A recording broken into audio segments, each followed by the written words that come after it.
السلام علیکم، میں ہوں آپ کا عمر حسن۔ نالائق صرف یوتھ نہیں ہے بلکہ وہ سربراہان بھی ہیں جن کی وجہ سے آئے دن جو ہے وہ کٹے پٹی لاشیں ہم بچوں کی اور خواتین کی دیکھ رہے ہیں۔ ہاں، میں بات کر رہا ہوں فلسطین کی، کہ جہاں پر صبح سے لے کے رات تک بچوں اور خواتین کے جنازے اٹھائے جا رہے ہیں، جہاں پر مظلوموں کی فریاد سننے والا کوئی نہیں ہے۔ ان کے لیے ہی کچھ درد دل سے یہ اشعار پیش خدمت ہے۔ جا زندگی مدینے سے جھوکے ہوا کے لا، شاید حضور ہم سے خفا ہیں منا کے لا،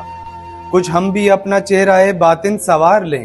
ابو بکر سے کچھ آئینے عشق و وفا کے لا، دنیا بہت ہی تنگ مسلمان پہ ہو گئی،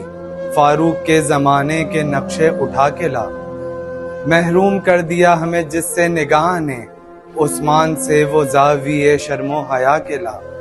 مغرب میں مارا نہ پھر اے گدائے علم، دروازہ علی سے یہ خیرات جا کے لا، باطل سے دب رہی ہے پھر امت رسول کی، باطل سے دب رہی ہے پھر امت رسول کی، منظر ذرا حسین سے پھر کربلا کے لا، جا زندگی مدینے سے جھوکے ہوا کے لا، شاید حضور ہم سے خفا ہیں منا کے لا۔